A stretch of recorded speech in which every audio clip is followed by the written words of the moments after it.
Some months ago, I made a video to pay tribute to the great late Muffy Afolabi. A lot of people saw that video, and after some days, I got a message from Iya Moyosore.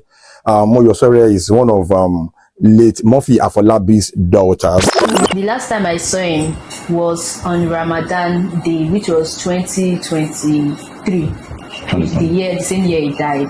Okay. So that day we went to his place, and I went to his place at Ajao Estate to his new to the house. So when I got there, we ate together, we had fun together.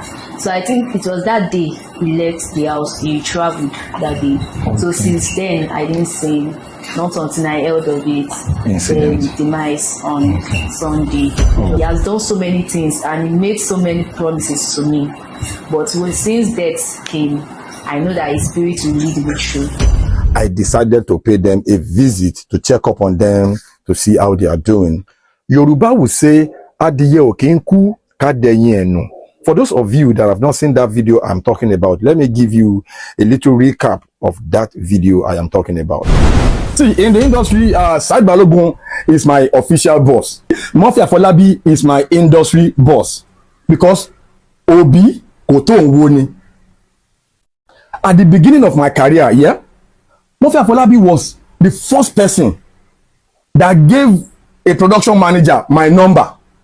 Me and Crack, he gave our numbers to the production manager of a particular big production that call this guy, tell him he's coming to work on this set so date.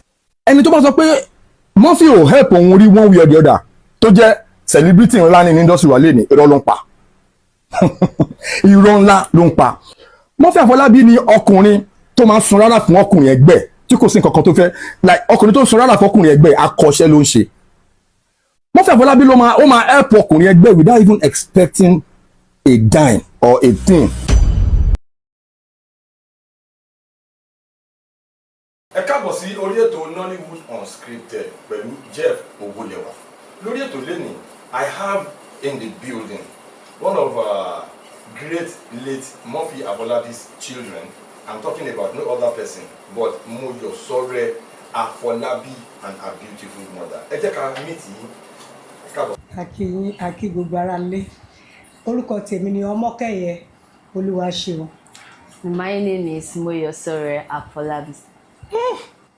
Has anybody ever told you that you kind of have his features, your legs, your face, your voice? No, sir, no one else. Wow. People have actually told me about my face and leg.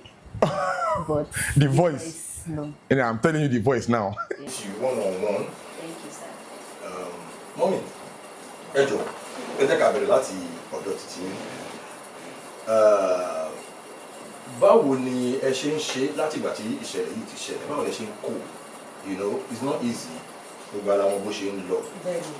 Báwo lẹ ṣe ń kó láti ìgbà tó ti ṣẹlẹ̀? Ọlá Ọlọ́run ni kò kí ń ṣọlá ènìyàn. Àti àtìlẹ́yìn Ọlọ́run àti àtìlẹ́yìn àwọn support kọ̀ọ̀kan tó ń wá láti ọ̀dọ̀ àwọn committee tí wọ́n gbìyànjú nǹkan tán bá ní kán ṣe fáwọn ọmọ, wọ́n á ránṣẹ́, wọ́n á send ẹ̀ níwọ̀n bàbá tí ẹ mọ̀ kò ṣe pé gbogbo nǹkan tán bá ṣe ló lè tó. Àwa náà ń gbìyànjú gẹ́gẹ́ bí obìnrin tó ń ṣiṣẹ́ tó jẹ́ akíkanjú nínú sí ìyá ọmọ. Èèyàn ò lè sọ pé bí nǹkan tó ń mú wá fún èèyàn nìkan nìyẹn fẹ́ relentlessly, because you must be hard working to know what you are doing. Ẹni tó bá fẹ́ tọ́jú ọmọ tó dẹ̀ fẹ́ jèrè ọmọ, ó gbọ́dọ̀ ní akíkanjú, ó dẹ̀ gbọ́dọ̀ ní ipa tó yẹ kó ṣe nínú ayé ọmọ. Fún títọ́, fún gbígbé, fún jíjẹ, Ọlọ́run ọba ni. Because tí n bá ní èmi mò ń ṣe kò yé mi gan. Ṣùgbọ́n láti ìgbà tí mo ti ń tọ́ láti kékeré, Ọlọ́run ló ń bá mi tọ́, ló bá mi gbé. Torí péréte nígbà tó fi mọ bàbá ẹ̀, tó dẹ̀ pé kò pẹ́ púpọ̀ tó fi mọ bàbá ẹ̀, ṣùgbọ́n pé mò ń ṣe kò yé mi bọ̀. Àtìlẹ́yìn Ọlọ́run ni mo dẹ̀ fi ọpẹ́ fún Ọlọ́run ọba tó dá gbogbo wa sí, tó dẹ̀ dá wa sáyé. I don't know, I just thank God for everything. Moyosore, since the demise of your father, how have you been coping? I know you are missing him normally. How are you coping? Well, I thank God also as well. With my mom beside me, she has always been trying her best to make sure I go to school, to try everything possible just to make me happy. So I just thank God for my life and for her life, for keeping her alive till today. And I also thank her as well for bringing me up to this extent. And she's also putting me to the right way, and to know what is right and what is wrong. So it's now up to me now to know what I'm doing. Okay. Mommy, let me get back to you. Afẹ́kẹ́ sọ fún wa fún àǹfààní àwọn tí wọ́n mọ̀ wọ́n wò ní for the first time. Báwo lẹ ṣe pàdé olóògbé Muffy Afolabi? Ìyá ọmọ lèmi jẹ́, mi ò ní sọ much nípa àárín yẹn. Okay. Let me just say it just out of wedlock. Okay. But ìyá ọmọ onírò ti tèmi. Pé ìyá ọmọ ẹ̀ mọ̀ kò síbi tí nǹkan ò ti lè ṣẹlẹ̀, kò dẹ̀ síbi tí nǹkan ò ti lè sí. But ìyá ọmọ ni mo jẹ́ ní aspect ibẹ̀ yẹn. Bọ́lọ̀ ṣe kọ́ pé ọmọ la máa ní fún wọn. A dẹ̀ dúpẹ́ pé bọ́lọ̀ ṣe kọ́ náà nìyẹn. Pé bí ìrìn àjò bó ṣe já sí bó ṣe lọ, òun náà làṣà abára tó ti dà. Let me just put it that way, sir. Okay. Yes, sir. When your father was alive, when was the last time the last time I saw him was on Ramadan Day, which was 2023. The same year he died. Okay. So that day we went to his place, and I went to his place at Ajao Estate to the house. So when I got there, we ate together, we had fun together. So I think it was that day he left the house, he traveled that day. So since then I didn't see him, not until I heard of it, the demise on Sunday, which was May 14, 2025. But before then, he sent a message to me on Saturday. Yes, I was using my grandma's phone because then I don't have a phone then. So I was using my grandma's phone. He has my grandma's phone. That's through my grandma's phone I contact him. Okay. So then I just messaged him that I'm missing him, that I just missed him. I don't know why, my mind just went there. So all of a sudden, he now sent back a message that I will miss you, my daughter. But I thought he made a mistake by saying that, and I said I miss you too, Daddy. So since then, he now asked that what of my mom. I said she has gone home. So since then, I didn't see anything. Okay, I know that Muffy had other children, you know. Yes, sir. What is the relationship between you and your siblings? For me, we are all one, and we are the more that we are from the same father. They are my sisters and brothers. They are my siblings. So I don't see them as any other thing other than my siblings, like from the same blood. So you are very, very intelligent. You know, your mom has done a great work. Kudos to you. You have done an incredible job, madam.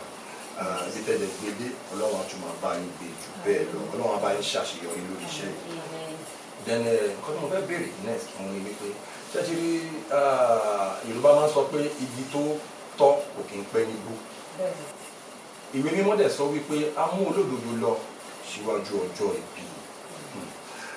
Àtìgbà tọ́rọ̀ yìí ti ṣẹlẹ̀ because ní last time tí a lọ ṣe rally ní LTV I was there fún olóògbé Muffy Afolabi. Oríṣiríṣi àwọn èèyàn wà ńbẹ̀. Àwọn bíi Igwe Ọláìyá wà ńbẹ̀, Akin Ọláìyá wà ńbẹ̀, Kevin Ekeduba wà ńbẹ̀, Olúẹ̀ Ládémọ́lá wà ńbẹ̀, àti Faith Abalógun wà ńbẹ̀. Mo fẹ́ lọ sọ pé èrò tí ó sì èèyàn tí wọ́n sí bẹ̀ ní industry ní ọjọ́ yẹn few ni. So àtúnṣe rally lálẹ́ ọjọ́ yẹn.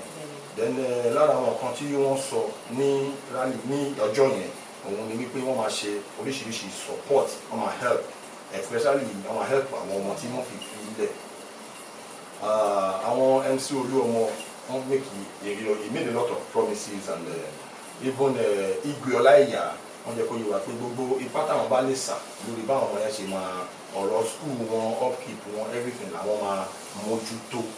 Torí pé Muffy kọjá èèyàn tí ó máa lọ tí a máa wá da gbogbo nǹkan tó ní a máa wá dànù, wọ́n fi kọjá bẹ́ẹ̀. Torí ní industry àwọn máa ń sọ I have made a couple of videos, you know, eulogizing the loving memory of Muffy Afolabi, how great he was as an actor. Your father, will forever be remembered as one of the greatest movie producers in our industry. Yes, I am telling you on record. When we talk about movie production, your father really helped a lot of people. A lot of our celebrities that you see in the industry today, they have passed Muffy's window one way or the other. Yeah, around the meeting with Joko. So I can categorically state it in this video that Muffy can change your TV on my law. Ti àwa gbàgbé gbogbo nǹkan tó fi sílẹ̀. Torí pé èmi mọ̀ pé ní agbára Ọlọ́run iwájú tí Muffy dojú kọ kò ní bàjẹ́.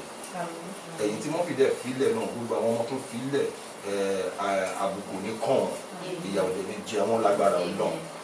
So now ọ̀rọ̀ ti rí bó ṣe rí àwọn oríṣiríṣi èèyàn ti promise àwọn nǹkan wo lẹ́yìn ti rí nípa ní lára àwọn promises tí wọ́n ti make àwọn ẹni sí olú ọmọ àwọn ibi ọláyà àwọn help wo lẹ ti padà rí gbà lápọ̀rọ̀ wọn.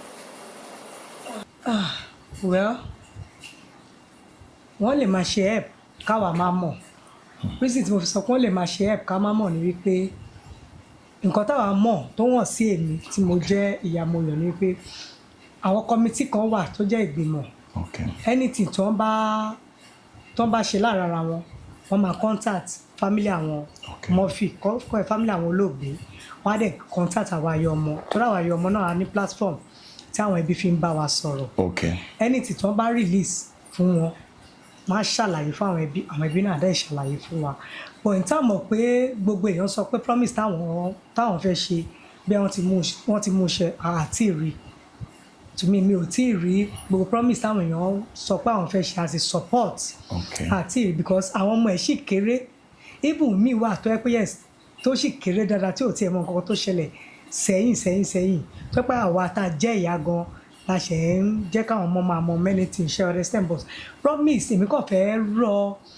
àwọn ènìyàn mo kàn fẹ́ rọ̀ wọ́n pé gbogbo promises tí wọ́n make báwọn fẹ́ ṣe kó try láti ṣe lótìtọ́ olóògbé àwọn ọmọ ibi tí ó kọ sí wọn ṣùgbọ́n olóògbé ò rẹ̀ sí láyé mọ́ láti gba oore láti dúró gba oore ṣùgbọ́n àwọn oore tó bá tọ́ sáwọn ọmọ ẹ̀ kàn jọ kàn bá wa ṣe kò ṣe everybody ló lè come out to say they want to come out to come and talk many things ni ó ń go on beyond tó yẹ pé èèyàn lè sọ pé òun fẹ́ sọ̀rọ̀ but I just thank God pé interview wa yé many people lè ti gbàgbé or let me just put it in this way that maybe because of the way economy is many people might forget many things but a kàn ṣe ń rọ àwọn èèyàn ni àwọn èèyàn tó sì jẹ́ gbòógì sì wà tá a mọ̀ pé yes wọ́n jẹ́ gbòógì fún olóògbé nígbà tó wà like yes tó bá tàkà báyìí wọ́n máa rí ọwọ́ ọ̀tún wọ́n máa rówó sí kọ́jọ́ kọ́ má gbàgbé àwọn ọmọ tí olóògbé fi sílẹ̀ because many people ló fẹ́ lọ sí school ló fẹ́ further tí ò sí agbára òbí dẹ̀ làkàkà kó ṣe pé àwọn òbí ò làkàkà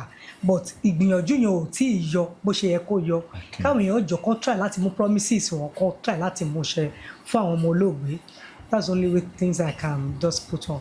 Okay. Yes, sir. I understand that you are through with your SSC. Yes. Okay. What are your plans? What do you want to do? I want to go to school. My plan for me is to go to school. So truly, my father promised that he would do anything in his capacity to send me to school. Okay. But now that he's dead, my mother is trying her best, and the stress is too much for her.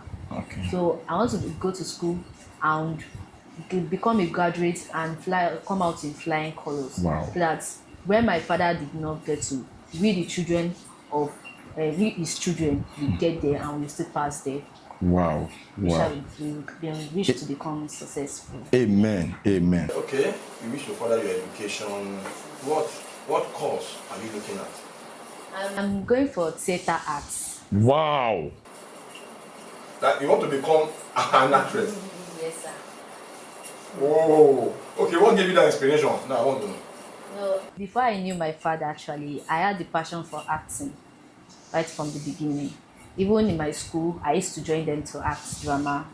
The church I'm going to, I'm always at this. I'll make sure I anchor something there. Wow. Yes, sir. Wow. So it's in the blood. It is safe to say that it's in the blood because your father, when we talk about acting in the movie industry, see, there are some roles that your father your father can go to the, you know, you could go to the extreme to bring that character to life. So I can actually say it's in the blood, so you get. So now you want to, you know, go to the university to study theater art. You want to go to the university to study theater art and become an actress. Okay, mommy, ṣé tí bó ṣe ń bá lọ yìí, eventually tí àwọn movie producers wọ́n bá bẹ̀rẹ̀ sí ní invite ẹ̀ sí movie locations, ṣé ẹ máa gbà?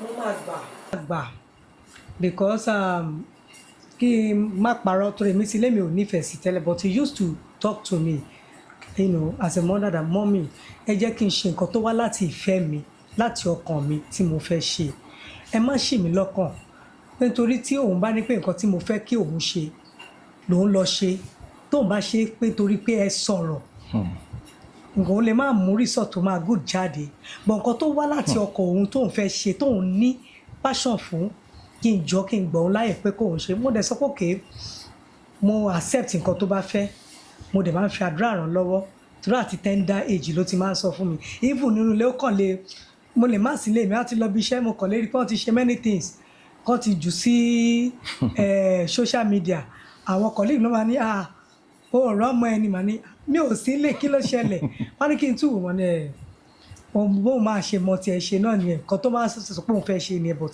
mo máa tì lẹ́yìn, inú mi á dẹ̀ dùn tó bá lè ṣe dáadáa ju bí mo ṣe lérò lọ, inú mi á dùn gan, ọlọ́run pé inú òkú ọ̀run náà dẹ̀ máa dùn, má dẹ̀ tún tì lẹ́yìn. Ọlọ́run á fún yín ṣe. Àmín. Ọlọ́run á fún yín ṣe.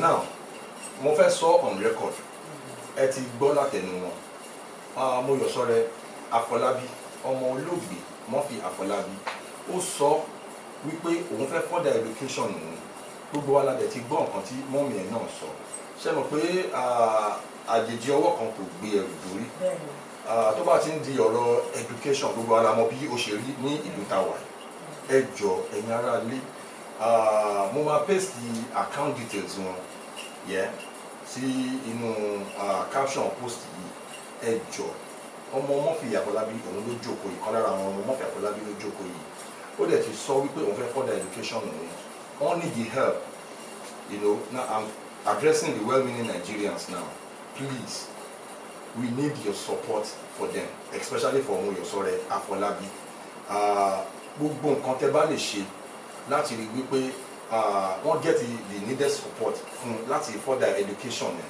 gbogbo ẹ̀ ní kẹ́ ẹ jẹ́ ká ṣe, ẹ jọ̀ọ́ torí Ọlọ́run à ń bẹ̀ yín ni, mọ́mì Mọ́yọ̀sọ́rẹ́ ẹ jọ̀ọ́, mo fẹ́ kẹ́ tún fi opportunity yìí, you know, mo fẹ́ kẹ́ sọ fún àwọn èèyàn pé kàn jọ support wọn lẹ need, please. Mo fẹ́ sọ fún gbogbo àwọn tó ń wò nílé lóko lódò labroad, support wọn la need, because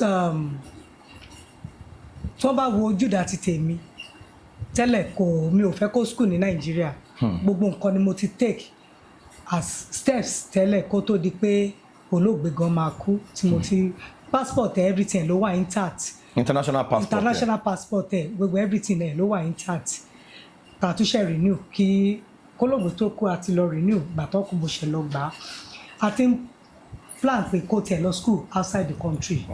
That is my aim and that is the aim for the olóògbé, tó ra máa ń sọ̀rọ̀ dáadáa, ṣùgbọ́n gbà tó dẹ̀ pé nǹkan ti rí báyìí, a lè ṣe àìmọ̀ nǹkan tó pàtẹ́ fọ owó ni, ẹ̀mọ̀ agbára ò sí mọ́, àti náwó díẹ̀ dẹ̀ pé anything travelling, if you don't have enough funds to sponsor it, kò ní yọ, ṣe mọ̀ bàtà dẹ̀ ti rí pé nǹkan ti rí báyìí, a ní láti step down.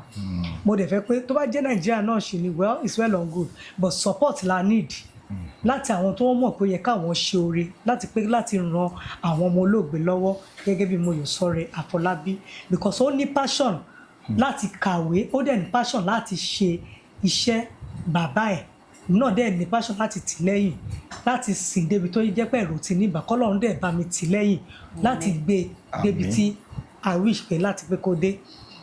Ẹ̀bẹ̀ náà lábẹ́ ẹ̀rọ adẹ̀ ń rọ everybody náà fún support tán bá lè ṣe fún Mọ́yọ̀sọ́rẹ́ Ṣemílóore Afọlábí. Mọ́yọ̀sọ́rẹ́, please, you know. I'm using this opportunity to beg everyone, whether in both at home, outside, or in abroad, that please, I need you to support me in furthering my education. I cannot do it on my own. Neither can it through God and my mother. And but if you all support me, I will be happy, and I will be expecting your feedback. Thank you. Wọ́n máa ń sọ pé òkú máa ń gbọ́ràn. Wọ́n dẹ̀ máa ń sọ pé torí according to Yorùbá òkú máa ń wẹ̀yìn wò. Bẹ́ẹ̀ni. Òkú dẹ̀ máa ń gbọ́ràn. Sọ pé òkú máa ń gbọ́ràn. Wọ́n dẹ̀ máa ń sọ pé torí according to Yorùbá òkú máa ń wẹ̀yìn wò. Òkú dẹ̀ máa ń gbọ́ràn. Wọ́n yọ sọ that if you have the opportunity to have a one-on-one with your dad, according to ọtí Yorùbá máa ń bí yé pé òkú máa ń wẹ̀yìn, òkú dẹ̀ máa ń gbọ́ràn. Kí ló máa sọ fún mi? At first, because I will not even believe that he's the one that came to me. But at first, I will feel like hugging him. But meanwhile, since it is his spirit that came to see me, I will tell him what is in my mind, what is in my mind, that I miss him, and I actually wish to be with him. Because when he was still alive, then when I've not known my father, I felt the motherly care. Okay. But when I got to meet him, I also know the fatherly care, that he has done so many things and he made so many promises to me. But since death came, I know that his spirit will lead me through. Amen. Amen. Mommy? Same question. Well, inú mi máa dùn pé tí mo bá tó bá pé yes mo rí wọn, ó máa jẹ́ nǹkan ìyàlẹ́nu lákọ̀ọ́kọ́ wípé mo rí wọn. Á dẹ̀ tún wá jẹ́ nǹkan tó tún máa tún múnú mi dùn pé kò bá má ti jẹ́ ìpele lọ, ẹ bá dúró láti rí ohun ẹ̀yẹ àti láti ṣe bàbá àwọn ọmọ yín kalẹ̀. Torí inú mi á dùn pé tó bá pé wọ́n wà láyé lọ́jọ́ títí òní. Ẹ mọ̀, inú àwọn ọmọ yẹn á dùn gan, especially òun, because he used to ask me pé ìgbà wo ni mo ṣẹ̀ mọ bàbá mi tí dáàdì òun wá lọ 1 year and 6 months. Ṣé bó ṣe máa ń rí nìyẹn? Àdébí tóun bá ti mọ̀ wọ́n, òun ò ní bàbá láyé, òun ò ní mọ̀ ọ́ nìyẹn. Mú níwọ̀ ó ní bọ́lọ́run ṣe máa ń tò bó. Inú mi ò bá dùn tó yẹ pé yes, ọba kéèyàn tiẹ̀ rí wọn pé ká tiẹ̀ rí privilege láti fi bá wọn sọ̀rọ̀. Wọn kó máa jẹ́ ohun ìwúrí fún èmi, ó dẹ̀ máa jẹ́ ohun ìwúrí fún àwọn ọmọ àtàwọn ọmọ tó kù náà. That's just it. What are the unforgettable moments you had with your father while he was alive? Unforgettable, something that he did for you that you will never forget. Something that made you happy. Yes, sir. Well, whenever I'm with him, I will always try to make sure I get close to him. And mostly, even if it is that we have holiday, whether it's meet and break, whether it's holiday, he will tell us that if let's say it's today now, that they gave us we just came back from school today, it might be that day he said that I should come. He will send Uncle Abisogun to come and pick me. Abisogun. Yes, Uncle Abisogun. And I also want to use this opportunity to thank Uncle Sheon as well, Uncle Sheon Kolomo. Okay. Yeah, most times he's the one that is always staying at home with my senior sister too as well. Okay. And Auntie Joke Afolabi. I also want to thank you for everything you have done for us, for caring for us, for loving us, for taking us as your sisters. I really appreciate. And the unforgettable moments, I miss the times he take us, and most times, even if my mom did not have the time to bring me there, he will make sure he send money to my mom to make sure she do something big for me. Wow. Both on my birthdays, Wow. he celebrated me. Yes. He did photo shoots for me. He did everything for me. He will pay my money for school fees. He will buy. There was a time he bought a wig for me, I and my sister. Wow. We used it, and that week I will never forget it because that was what I used for my birthday photo shoot, and that's one most expensive things I know that I've used. Oh my God. Tell us one lesson that your father taught you, particularly one lesson, one life lesson that your father taught you, that one advice, one life lesson. Like my father, what I learned from my father was that we should become more humanity and share.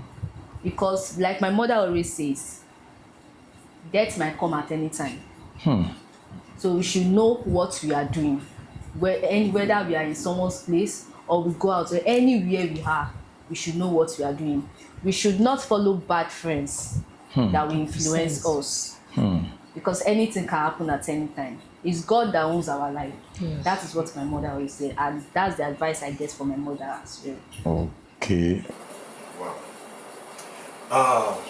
Mommy, inú mi dùn pé ẹjọ́ ìwà lórí ètò. Mo dẹ̀ mọ̀ pé ní agbára Ọlọ́run a máa rí àánú gbà. Àwọn èèyàn wò wá nílé. Mo dẹ̀ mọ̀ pé àwọn èèyàn wà tó jẹ́ pé wọ́n nífẹ̀ẹ́ olóògbé Muffy Afolabi dáadáa dénúdénú, even outside the industry, you know. Mo mọ̀ pé a máa rí àánú gbà. Wọ́n á rí fídíò kan tí lèdè kan jáde wípé ojú orí kan sí ọ́fíìsì pé koríko ti wù sí bẹ́ẹ̀ and all of that. I know that there are other family members that, you know, but ipa wo ni ẹ̀yin feel pé àwọn èèyàn ní tó jẹ́ family tẹ́ mọ̀ pé family lẹ́yìn náà, ipa wo ni wọ́n kó láti fi rí pé ojú orí ẹ̀ koríko ò máa wù ú bẹ́ẹ̀, ìdọ̀tí ò máa ṣe sí bẹ́ẹ̀. Then second question is àtìgbà tí wọ́n fi ti lọ kí lẹ máa ń ṣe fún bí remembrance Muffy, memory Muffy, kí lẹ máa ń ṣe àwọn ìgbésẹ̀ wo lẹ máa ń gbé. Nípa ibi ojú olórí yẹn tí wọ́n sọ ń gbà yẹn á gbọ́ ni, but àwọn family wọ́n take step, wọ́n dẹ̀ ṣàtúnṣe ní àárín bíbẹ̀ yẹn. Ẹ mọ̀ that time bóyá bẹ́ẹ̀ yẹn wà open or bóyá gate yẹn wà open, we don't even know. Ẹ mọ̀ people just go there, capture what is not really done, but when tí fídíò yẹn get to the family tí wọ́n gbọ́, they take a real step on that. Àti àwọn committee wọ́n take àwọn step nípa nǹkan bẹ́ẹ̀ yẹn. Then nípa remembrance nígbà tó pé 1 year a lọ síbẹ̀, wọ́n ṣàdúrà, wọ́n pa àwọn aláàfáà. A lọ síbẹ̀, òun ò tètè lọ torí nígbà yẹn ó dà pé òun write exam nígbà yẹn. I think so. Ó ti ń write exam, yes. Ó write exam. Ó láwọn subject lọ́jọ́ yẹn. A lọ síbẹ̀ fún 1 year. But ìgbà tó ṣe 2 years yìí, we just do prayer on our own as aspects. Àṣe ìgbésẹ̀ táwa lè gbé nílànà tiwa as a Christian. I pray àdẹ̀ṣe one or two things tá a lè ṣe. That's the only thing. The step táwa take lọ́dọ̀ tiwa. Wọ́n jọ sọ̀rọ̀ ẹ. Lastly, what do you want to say so we can wrap up this episode? I beseech everyone again. I'm pleading to everybody that you should please support me and my mother as well. Mostly I need to truly. My father was also educated. He graduated from Unilag and studied mass communication, which means that I'm his children. I and his children, we need to go to school. We need to graduate and come out in flying colors. So I'm beseeching everybody that you should please, any support that you can do for me, please do it for us. I will appreciate everything, and I'll be expecting your feedback as well. And I promise everyone that I will make sure I come out in flying colors. I will make sure I become successful, and I pray that His Spirit will lead me through. God, and also God will lead me through as well. Amen. So your account details. So my account details is account number 0202117129. The bank is Union Bank.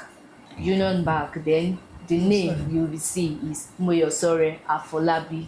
Please let us have these account details again clearly now. Okay. Account details.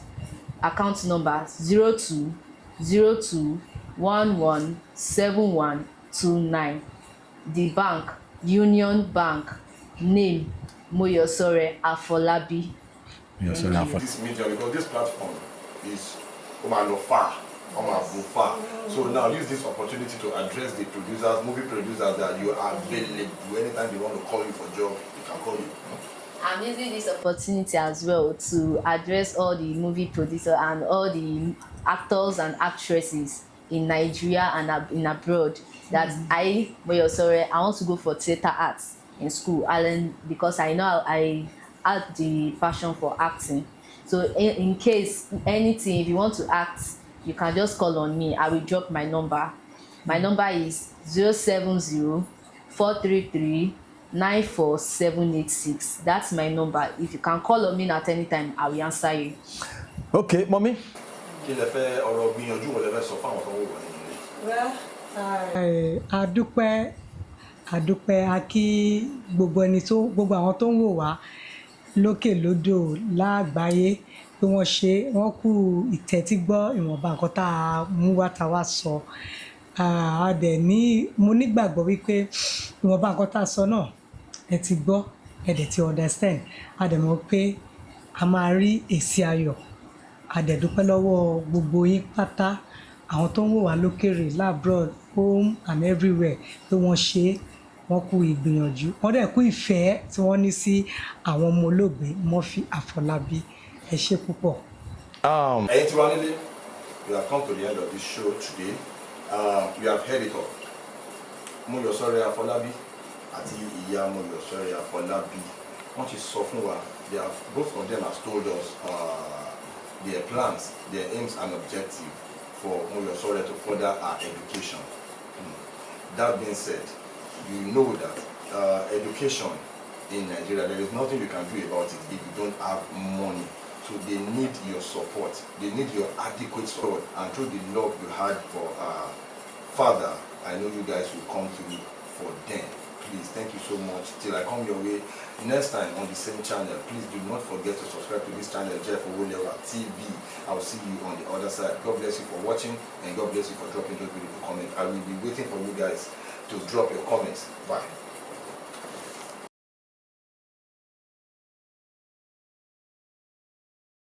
Please subscribe to my YouTube channel and press the notification button.